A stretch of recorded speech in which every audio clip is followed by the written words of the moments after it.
안녕하세요, 헤이맨입니다. 얼마 전에 저희 조카한테 전화가 왔어요. 헤이맨 삼촌, 제가 한 500만 원 정도 가지고 아반떼 MD 정도 살려고 하는데 삼촌은 어떻게 생각하세요?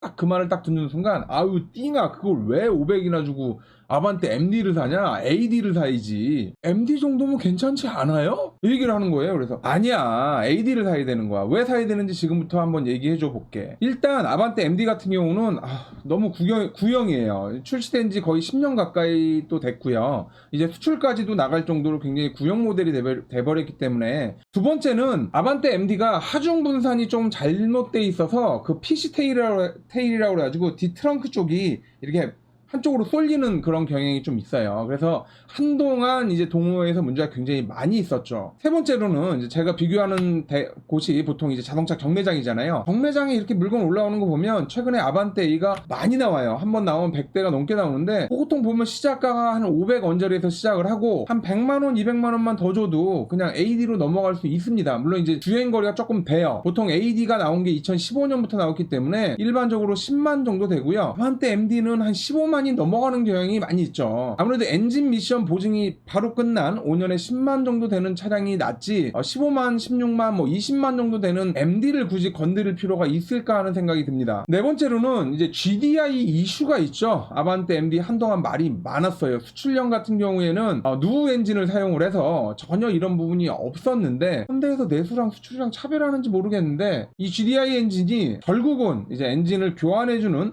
리콜의 단계까지 왔습니다. 저희가 이제 집 근처 가까운 파란손에 가면 이제 엔진 오일을 체크를 하고요. 그리고 일정 기간 지나서 다시 한번 오라고 얘기해서 그래도 엔진 오일을 먹으면 그때는 교체를 해주는데 굳이 이것도 결함 있는 차를 사서 개고생을 하는 것보다는 그냥 AD로 넘어가시는 게 좋죠. 여섯 번째는 미국 시장에서 아반떼 MD가 당시에 MDPS 관련해서 이제 핸들이에요. 이쪽에 문제가 많아가지고 리콜이 되고 난리가 났었고요. 그 동호회 내용을 제가 조금 찾아보니까 한동안은 핸들이 잠기는 그런 결함도 있었다라는 카더라 얘기도 있을 정도로 MD는 굉장히 여러 가지 이슈나 문제점들이 많았어요. 일곱 번째는 리콜 문제가 있었습니다. 브레이크 페달이랑 브레이크 페달 밑에 있는 스토퍼 사이의 간극이 조정이 좀 잘못되는 바람에 이게 파킹에서 드라이브로 그냥 브레이크를 밟지 않아도 이제 막 움직이고 이래서 이제 대부분 깜짝 놀라는 이런 사태가 벌어지기도 했는데 이거는 조금 위험한 거예요. 여러분, 브레이크를 밟지 않고 파킹에서 드라이브로 놨을 때 막 앞뒤로 훅훅 움직이면 이거는 시동 걸려 있으면 그냥 이렇게 하면은 그냥 앞으로 가요. 이게 무슨 범퍼카나 빵빵카도 아니고 그래서 저는 MD는 별로 추천하고 싶지 않습니다. MD를 왜 사? AD를 사야지. 진짜 야, 헤이맨 같은 삼촌인데 네가 이렇게 띵 같은 행동을 하면 안 되지 라고 제가 얘기를 했고요. 제가 주로 쓰는 이제 웹사이트를 통해서 과연 MD가 어떤 뭔가가 있는지 한번 찾아볼게요. 일단 네이버에 가장 먼저 해봐야 될 게 아반떼 MD 결함이라고 이렇게 쳐봤습니다. 이건 누구나 할 수 있잖아요. 쭉 보면 엔진.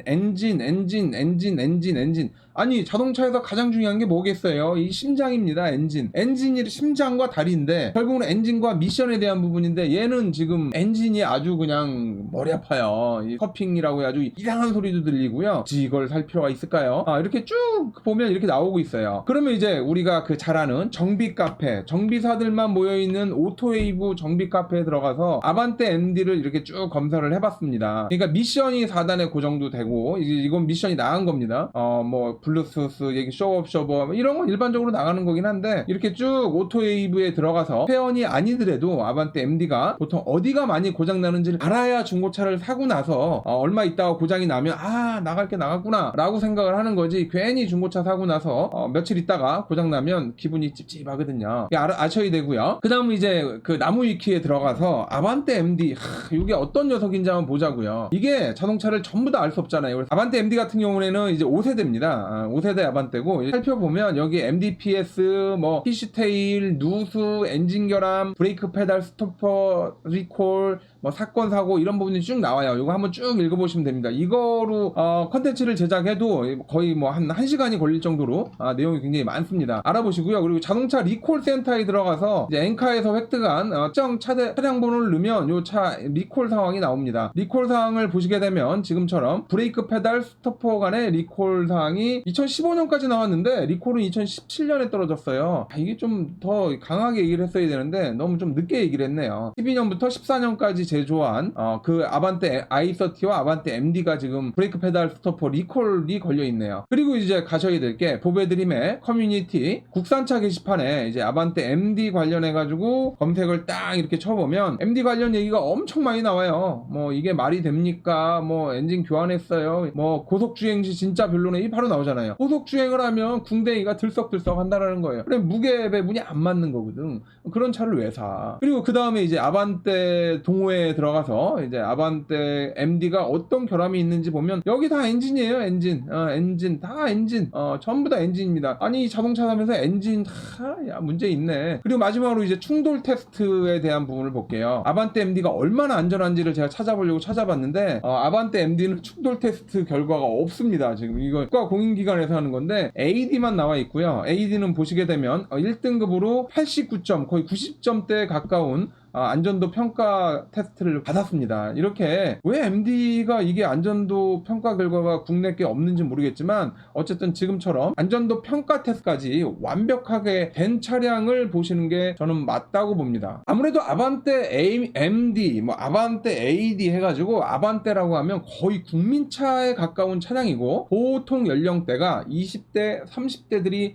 이제 주로 타요. 물론 이제 40대, 50대도 부담 없이 그냥 업무용으로 타기에도 굉장히 좋은 차입니다. 부속값도 되게 저렴하고 여러모로 굉장히 좋은 차량이긴 한데 새 차를 사시는 분 말고 중고차를 사신다라고 하면 이왕이면 5년 이내의 차를 사시는 게 맞습니다. 아니면 5년에서 살짝 넘어갈까 말까 하는 그 정도 차량을 사셔야 만족감이 확 올라가요. 그러지 않고 보통 한 8년, 뭐 9년, 7년 이런 차들을 좀 많이 사시는데 이건 잘못하면 이제 수리비가 차값만큼 나오고 또 마음고생대로 하고 또 시간은 시간대로 뺏기고 그렇게 중고차나 잘못 사가지고 아주 그냥 기분이 애매한 경우가 있어요. 중고차는 돈에 맞춰서 차를 사야 되는 게 맞습니다. 하지만 어느 정도까지는 생각을 하셔야 돼요. 만약 그게 조금 부담이 되면 요즘에 뭐 대출 같은 거 잘 나오잖아요. 그냥 대출 받아도 뭐 3% 4% 나오는 경우도 많이 있으니까 자기가 따로 어디에서 대출을 받아서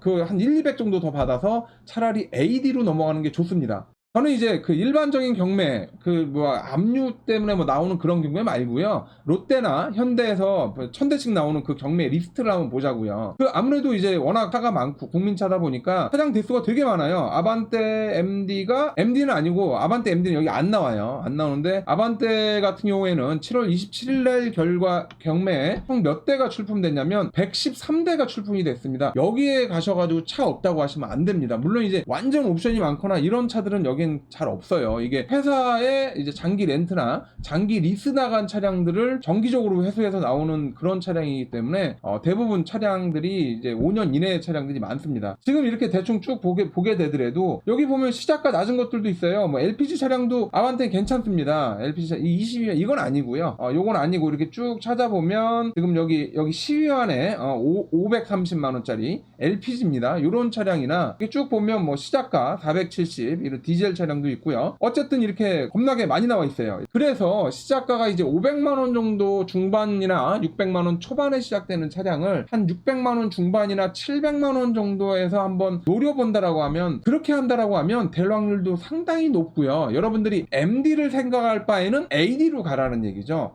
MD 사실 분들 그리고 저희 조카 띵 다시 한번 생각해봐. 여러분들도 MD 사려고 마음 먹었던 분들은 다시 한번 생각해보시고 AD를 구매하시는 걸 한번 고려해보세요. 어떤 결정을 하고 아반떼 MD 사야겠다라고 해서 이렇게 검색을 하고 MD를 찾으면 일반적인 그 중고차 관련 쪽에 계시는 분은 절대 AD 얘기를 하지 않습니다. 왜 그러냐면 그렇게 되면 혼선만 오거든요. 이미 고객이 결정을 해놓은 경우 같은 경우에는 차라리 그 안에서 차량을 찾아줘서 차량 판매 성공 확률을 높여야 되는 게 그분들의 목표고 일이에요. 그래야 돈이 되고 이제 생활이 됩니다. 하지만 여러분들 그 자동차는 그냥 하루 타고 버릴 것도 아니기 때문에 이왕 2년 3년 생각하신다라고 하면 조금 더 무리를 한다든가 정말 현명하게 생각을 하셔야 돼요. 아니면 현기차가 아닌 삼성이나 이제 쇠보레 이쪽으로 약간 눈을 낮추시는 것도 괜찮은데, 어쨌든 5년이 넘어가는 그런 차량들은 좀 더 생각해보고 차량을 구매하세요. 그렇지 않으면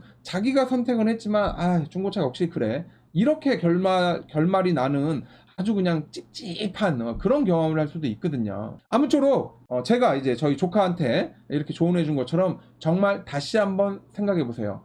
여보세요? 띵! AD 사라?